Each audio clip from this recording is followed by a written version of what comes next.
Welcome to the Databricks Skill Builder series. We're glad you're here. Hey everyone, my name is Grant Doyle. I'm a senior solutions engineer at Databricks, and I'm on the Lakebase Embedded Product Lead group, where we talk about Lakebase. We assist customers with getting up to speed on Lakebase and implementing their use cases. What I want to show you today is how we can sync our Delta tables into our Lakebase instance.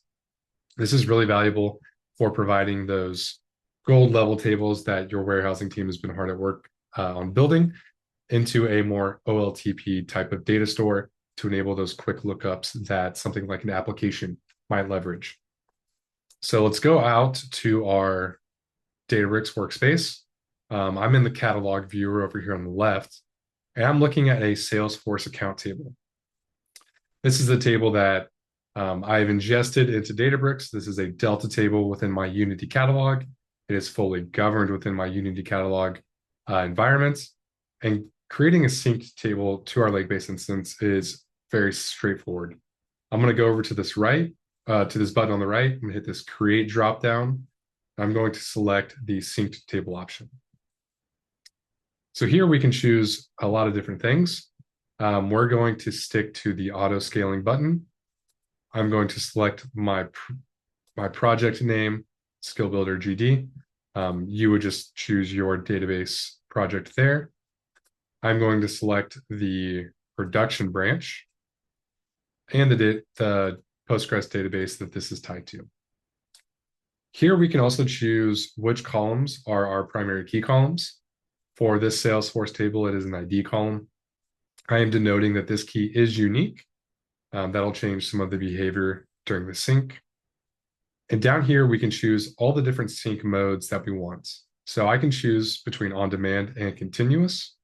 Continuous is just what it sounds like. It is a always up, near real-time sync of the data to Postgres. For the on-demand modes, I can choose between one snapshot mode or a triggered mode.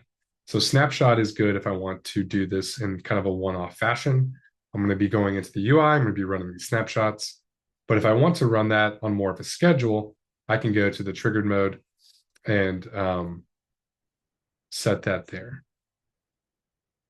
These create Spark declarative pipelines in the background, and I can choose to create a new pipeline, or I can tie this into an existing pipeline if I have one. The general guidance here is to try to group your tables into one pipeline as much as possible. You can see in this environment, we have many different synced table pipelines, so I will go ahead and be creating a new one. I do want to come up to the top real quick. You can see that the destination of our synced table will be within our catalog. I'm going to go ahead and call this, count synced. Now you may be wondering, like, Grant, if we're syncing to Postgres, why is the destination still my Unity catalog Delta table? What this object is it's really the metadata surrounding the table that is being sunk, as well as the process of its syncing. So you're not going to be going out and querying too much into that table. You will be able to leverage the table that is built into Postgres or sunk to Postgres. I'm going to go ahead and hit the create button right here. It's going to spin for a little bit. It's creating all the pipelines in the background.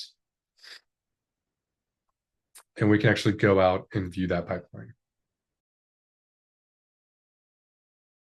All right, so you can see that this pipeline ran, it is completed, and our data is sunk into Lakebase. If we go back to our instance, we can navigate to the Tables tab, do a refresh. I'm going to navigate to my Salesforce schema, and I can see the account synced table there. Now, what this means is that I can have all of the analytical data in a Postgres format ready to use for quick reads and writes.